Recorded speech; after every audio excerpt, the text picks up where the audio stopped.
সচিবালয়ে আগুন লাগলো।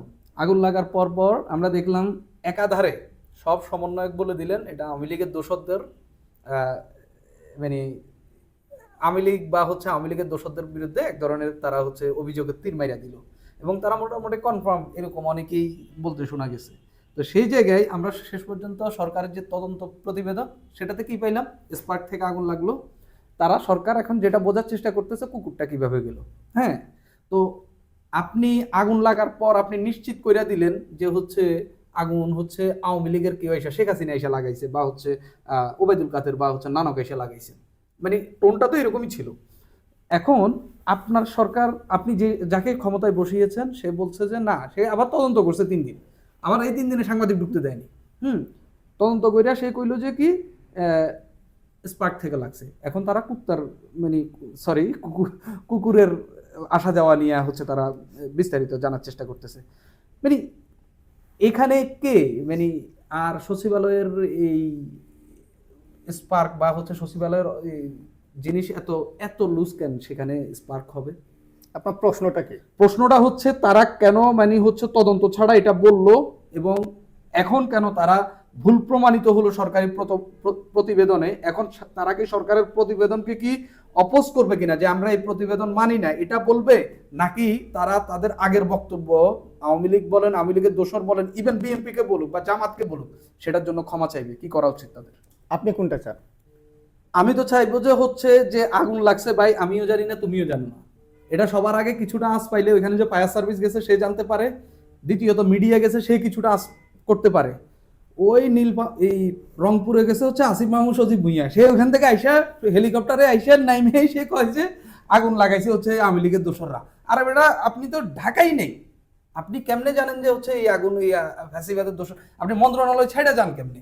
তো এই যে আসিফ মাহমুদ, আমি সবার কথা বাদ দিলাম, উপদেষ্টা পরিষদে তারা তো দায়িত্বশীল, তারা তো এই দেশের মন্ত্রণালয় চালাচ্ছে, তারা এই দেশের মানুষের বেতন খাচ্ছে, তারা কেমন এরকম দায়িত্ব জ্ঞানহীন কথা বলবে?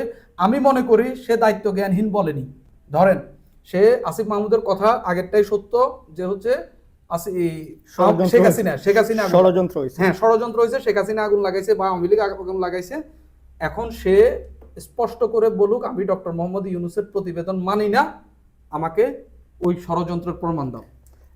এটা তারা করবে না। তো কেন করবে না? তাহলে বললো ওটা কেন? তাহলে বক্তব্যের জন্য ক্ষমা চাইবে? আমাদের রাজনৈতিক সংস্কৃতি হয়ে দাঁড়াইছে যে কিছু ঘটলেই বিরোধীদের উপর দায় চাপানো। তো এবার বলেন হাসান মাহমুদ, ওবায়দুল কাদের, এ আরাফাত আর এদের সঙ্গে তফাৎটা কি?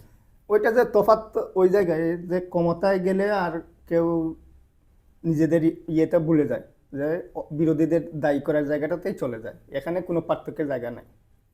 এবং একই সঙ্গে আপনি দেখেন যে ট্যাগ লাগানো হচ্ছে স্বৈরাচারের দোষরের নানান বিষয় কিছু, মানে আসলে এখানে আরেকটা বিষয় দেখেন যে আগুন লাগছে সেটা যে স্পার্ক বলা হচ্ছে বা শর্ট সার্কিট থেকে বলা হচ্ছে, সেটা কতটা বিশ্বাসযোগ্য? যেভাবে একই সঙ্গে দুইটা জায়গায় আগুন লাগছে, সেই তদন্ত আমি আপনাকে আমার আর আপনার সেই তদন্ত প্রতিবেদনটা সম্পর্কে কিছু বলবেন? যে আমি এই বিষয়ে আমার ডিসিশন একটাই, মানে বা আমি মুর্শিদা না, আমি আর আপনি যখন আগুন লাগলো এর পরের দিন কিন্তু আমরা আলাপ করতেছিলাম যে আসাদ ভাই কি হবে, তখন কিন্তু আপনি বলছিলেন যত কিছুই হোক আগুন বিদ্যুৎ থেকে লাগছে, এটা কনফার্ম প্রতিবেদন আসতেছে।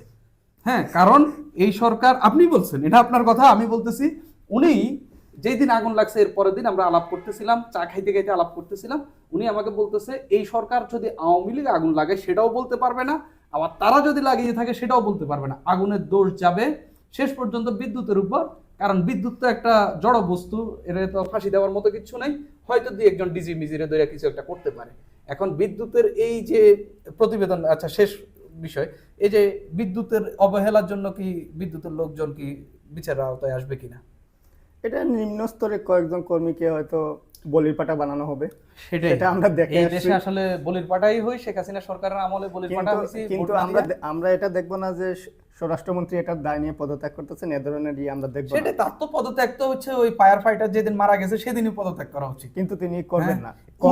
ক্ষমতার মায়া আমাদের দেশে কেউ ছাড়তে চায় না। চিন্তা করেন এই যে ইভেন নাহিদের বিরুদ্ধে যে ধরনের অভিযোগ উঠছিল সুপারিশের সময়, নাহিদের উচিত ছিল পদত্যাগ করে একটা নতুন সংস্কৃতি তৈরি করা, যে এটা হচ্ছে সততার রাজনীতি, এটা হচ্ছে পরিচ্ছন্নতার রাজনীতি, এই রাজনীতি আমরা চাই। তখন মানুষ তাকে মাথায় তুলে নাচতো।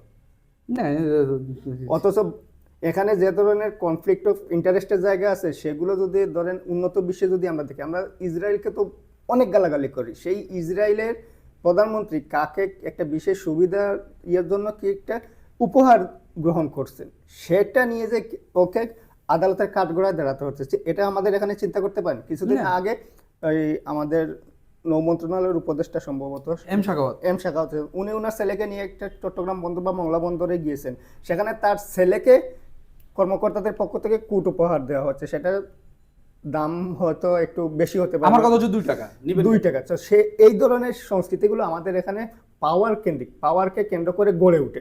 মানুষ ক্ষমতার কাছাকাছি থাকতে চায়, ক্ষমতায় যে থাকে তাকে মাথায় নিয়ে নাচতে চায়, আর যারা ক্ষমতায় থাকে তারা এটাকে নিজেদের, তা আপনি উপদেষ্টা হইলে তো একই কাজ করবেন, আমি তো যা দেখতেছি। এই সিস্টেমটাই এমন হয়ে দাঁড়াইছে। মানে মানে যেই লোকটা মানে এক জায়গায় আগুন লাগলো, তার ফায়ার ফাইটারের জীবন রক্ষা করতে পারে না, সে নাকি পুরা ভেঙে পড়া পুলিশ প্রশাসনকে নাকি ঠিক করবে। স্বরাষ্ট্র উপদেষ্টার কথা বলছি, সম্ভব না। এই ভঙ্গুর পুলিশ নিয়েই হচ্ছে আমাদের নির্বাচনে যাইতে হবে, এবং নির্বাচনে মারামারি হবে, ঠেলাঠেলি হবে, এগুলোই আমাদেরকে দেখতে হবে। শেখ হাসিনার পতন করেন, আরো 10টা সরকারের পতন করেন, এই দেশের ভাগ্য বদলাবে না।